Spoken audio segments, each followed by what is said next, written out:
The 1998 FIFA World Cup is the story of France. This tournament was where France finally ended decades of underachievement and reached the promised land. A competition where Zinedine Zidane cemented himself as a legend. But it wasn't just the journey of France that made this World Cup special.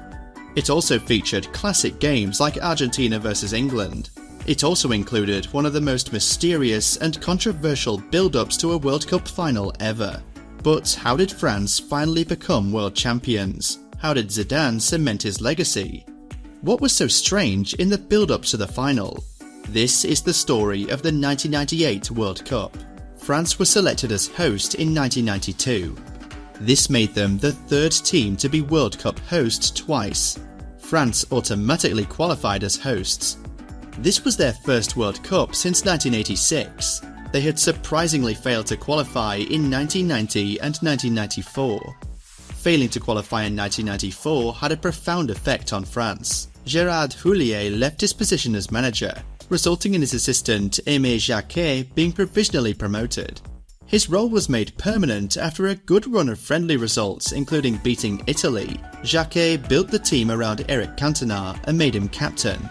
Unfortunately, in January 1995, Cantona kicked a Crystal Palace fan while playing for Manchester United, resulting in a year-long international football ban. Jacquet was forced to make changes, and he decided to build his team around young players such as Zinedine Zidane. Jacquet honed his ideal tactics in friendly matches. He decided on a defensive strategy. He gave Zidane a free role and surrounded him with defensive players like Didier Deschamps and Emmanuel Petit. French fans and media were not impressed. They did not like the defensive football and chanted for him to resign, as they came third in the 1997 friendly Le Tournoi competition. Robert Pire later said, "We knew that the newspaper L'Equipe had an agenda against Aimé Jacquet. They didn't think that he was good enough. They questioned everything he did, all his choices, all his tactics." It became really nasty and personal too. Despite the pressure, Jacquet kept his job. Before moving on to the main tournament, I would like to say thank you for all the support. The channel is now officially monetized. For those who haven't, please consider dropping a like, subscribe, and hit that notification bell. France was drawn in Group C alongside Denmark, South Africa, and Saudi Arabia. They began their campaign against South Africa. France dominated the match. Christophe Dugarry opened the scoring after 36 minutes with a header from a corner. They doubled their lead in the 77th minute through Pierre Issa's own goal. In the 92nd, substitute Thierry Henry made it 3-0 with a lovely dink over the keeper. In their second game, France played Saudi Arabia. France was on top from the opening whistle. Their job was easier when Mohamed Al-Jahani was harshly sent off for a sliding tackle in the 19th minute. Henry gave France the lead in the 37th minute. He scored a tap-in after some nice build-up play from France. David Trezeguet made it 2-0 in the 68th minute with a header after keeper Aldeia spilled the ball. In the 71st minute, Zidane made his first major impact of the tournament. It wasn't positive. Despite being comfortably in the lead, Zidane had a moment of rage. He challenged the ball with Saudi captain Fouad Anwar. As Anwar fell to the ground, Zidane stamped him. He was given a straight red card. A similar moment of anger would haunt Zidane in a future World Cup. Aimé Jacquet later said, "It was justified for what he did. I am satisfied with the way it was handled. We have to control ourselves." Henry made it 3-0 after calmly slotting past the keeper in the 78th minute. Vicente Lizarazu made it 4-0 in the 85th minute. France played Denmark in their third game. Despite the absence of Zidane, France made a fast start. Trezeguet was brought down in the 12th minute and France was awarded a penalty. Yuri Djorkaeff converted from the spot. France was the strongest side during the first half, but in the 42nd minute, Denmark won a penalty of their own. Mikael Laudrup scored from the spot. Emmanuel Petit sealed a 2-1 win with a low shot in the 56th minute. France had won the group easily. They had momentum. Lizarazu would later say, "As the competition went on, we could all feel that something was happening and that we were always on the right end of things. You don't say it, probably because you are too scared to jinx it, but each and every one of us felt it. In the second round, France played Paraguay. It would prove to be a tough and physical match. 5 Paraguay players would end up with a yellow card. France dominated the ball and created more chances, but Paraguay defended well. Paraguay keeper José Chilavert made numerous saves to keep the game scoreless. The game went into extra time. This was the first World Cup that featured the new golden goal rule. The breakthrough finally came in the 114th minute. Trezeguet headed down a cross to, of all people, Laurent Blanc. As Chilavert came out to stop him, Blanc fired the ball in from close range. He scored the golden goal. The crowd erupted in celebration and relief. I can't talk about this tournament without mentioning Argentina versus England. This game was another episode in this incredible rivalry. The game was played at a tremendous pace from the start. Just 5 minutes in, Diego Simeone was brought down by David Seaman. Gabriel Batistuta scored the penalty despite Seaman getting a strong hand to the ball. 4 minutes later, England were awarded a penalty. Michael Owen ran after the ball. Roberto Ayala looked to make a challenge but then backed out with his hands up, but Owen threw himself down to the ground. Most considered it a dive. Alan Shearer fired the penalty into the top corner to level the score. In the 16th minute, Owen scored arguably the best goal in England's World Cup history. Owen received the ball from Beckham near the halfway line. He took a lovely touch with the outside of his boot and set off at high speed. He drove toward the box, touched the ball past Ayala and then scored with a thunderous strike into the far corner. The goal was immortalised by ITV commentator Brian Moore. Beckham now to Owen, and here's another Owen run. He's going to worry them again. It's a great run by Michael Owen and he might finish it off. Oh, it's a wonderful goal. Owen later said, "That goal did change things for me. I remember looking up and there was only one guy that I needed to beat and I had a run on him so he had no chance. It looked so easy to me and I clipped it in." Despite the incredible goal, it was Argentina who struck next. In first half stoppage time, Argentina won a free kick on the edge of the box. Argentina pulled off a clever routine. Batistuta stepped over the ball instead of shooting and Veron passed to Javier Zanetti who drifted away from the wall. He controlled with his first touch and fired into the top corner. It was 2-2 at half time. In the 47th minute, another controversial moment in this rivalry took place. Simeone and Beckham challenged for the ball. Simeone barged into Beckham and sent him to the ground. He then leaned on Beckham as he stood up. Beckham, in a moment of anger, kicked out at Simeone. It was not a hard kick, but Simeone fell to the ground. Beckham was sent off. Despite being against 10 men, Argentina failed to score. England did score with 10 minutes to go, but Sol Campbell's header was controversially ruled out. The ref deemed Shearer had fouled Argentine keeper Carlos Roa.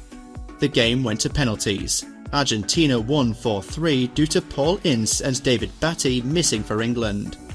After the game, Beckham was made the scapegoat for the defeat. In his post-match interview, England manager Glenn Hoddle said of the red card, "It's cost us dearly." In the quarter-finals, France faced Italy. Some of the greatest defenders in history were playing. The likes of Paolo Maldini and Fabio Cannavaro for Italy. For France, Lilian Thuram, Laurent Blanc and Marcel Desailly. This match would also mark the return of Zidane from his 2-game suspension. France started the brighter of the two teams, but they could not score. Christian Vieri for Italy headed their best chance of the first half wide. For France, Djorkaeff spurned their best chance in first half stoppage time. He was one-on-one with the keeper, but he sent his shot wide of the far post. Despite the efforts of both sides in the second half, neither team scored. Both France and Italy were defending resolutely, meaning clear chances were few and far between. For the second game in a row, France played in the golden goal period. In the 102nd minute, arguably the chance of the game fell to Roberto Baggio. Demetrio Albertini curled a beautiful pass into Baggio's path, who volleyed from an acute angle toward the far corner. Unfortunately, he sent the ball wide of the post. The game went to penalties. Zidane scored first for France. For Italy, Baggio stepped up. The last time he took a World Cup penalty, he had missed in the '94 final. Showing immense composure, he slotted the ball into the bottom corner. Lizarazu then had his weak penalty saved by Pagliuca. Fabien Barthez then saved Albertini's powerful shot. Trezeguet, Costa Curta, Henry, Vieri and Blanc all scored. France was winning 4-3. Luigi Di Biagio stepped up for Italy. He hit a powerful strike down the middle, but it hit the bar. France had won 4-3. In the semi-finals, France faced surprise package Croatia. They were making their debut in the World Cup but made an incredible impact. They had thumped Germany 3-0 in the quarter-finals. France started the better with Zidane having a couple of long-range efforts at goal. France dominated the ball but did not create clear chances. Croatia arguably had the best opportunity in the first half, but they hit their shot wide from close range. In the second half, the game came to life. In the 46th minute, Davor Šuker was clean through on goal. He controlled beautifully with his first touch and then poked the ball past the charging Barthez to make it 1-0 to Croatia. Thuram made the big mistake by playing Šuker onside. Thuram was angry and determined to make up for his mistake. Remarkably, just 1 minute later, France was level. Thuram made a tackle on the edge of the Croatia box and played a 1-2 with Djorkaeff. Thuram then fired the ball into the bottom corner. Incredibly, in the 70th minute, Thuram repeated the trick. He charged forward, won the ball and played a 1-2 with Henry. Then from the edge of the box with his weaker left foot, scored with a wonderful curling effort into the far corner. Thuram would later say, "I have to confess, if there was no footage of it, I wouldn't have believed I scored twice on that day." Thuram played 142 times for France. These were his only 2 goals. In the 74th minute, France won a free kick and crossed it into the box. Blanc and Slaven Bilic got into contact and Bilic hurled himself to the ground clutching his face. Blanc had put a palm to his face. Blanc was sent off and he missed the final. France won 2-1. The final took place on the 12th of July at the Stade de France in front of 75,000 fans. The build-up was arguably the most mysterious and controversial in World Cup history. Ronaldo had an incredible year. He scored 34 goals in his debut season for Inter Milan and scored 4 goals in the World Cup. Despite this, 72 minutes before kickoff, Brazil coach Zagallo announced Ronaldo had been dropped for the final. Edmundo would start instead. But then, 30 minutes later, a new lineup was announced. Ronaldo was back in the team and Edmundo was on the bench. Gary Lineker for the BBC described it as the biggest wind-up in World Cup football history. Details of what happened wouldn't be revealed until after the match. Once the game started, France dominated from the kickoff. They almost scored in the first minute through a Stéphane Guivard bicycle kick. Just 3 minutes later, he had another chance, but Taffarel saved it. In the 27th minute, France won a corner. Petit took an outswinging corner from the right and Zidane outjumped Leonardo to head the ball in. France had a fully deserved lead. They had other chances but did not score again until first half stoppage time. This time, Djorkaeff took the corner from the left side. Zidane again met the cross with a powerful header through Roberto Carlos's legs. France was 2-0 up at half-time. They were full of energy, but Brazil seemed lackluster. Ronaldo was a shadow of himself. Brazil improved slightly in the second half and had more of the ball. The closest they came to scoring was Denilson hitting the crossbar late in the game. But France defended resolutely and was dangerous on the counter-attack. They sealed their win in the 93rd minute. Dugarry cleared Denilson's corner and found Vera on the left. Vera played a first touch through ball for Petit. Clear through on goal, he finished into the far corner to make it 3-0. It was the final touch of the game and the 1000th goal in French national team history. France was finally the world champions.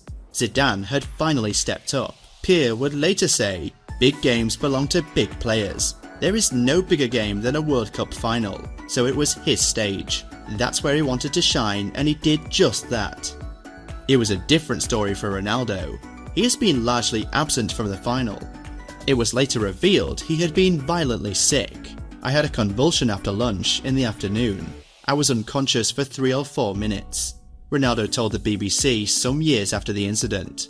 Nobody knows why. When you are there and you breathe the competition, everything is about the competition.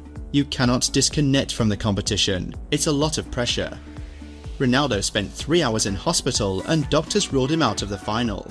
Ronaldo refused to be dropped, saying, "No, it's not possible. I want to play, so I will play." Notable stats from the tournament include 2.78 million fans attended the games, an average of 43,517 per match. 171 goals were scored in 64 games, 2.67 per match. France top scored with 15 goals. They conceded just 2. Davor Schuker top scored with 6 goals. Ronaldo won the Golden Ball. That was the story of the 1998 World Cup. My next video will be on the 2002 edition. So, if you want to learn more, please hit that subscribe and notification bell. Thanks for watching.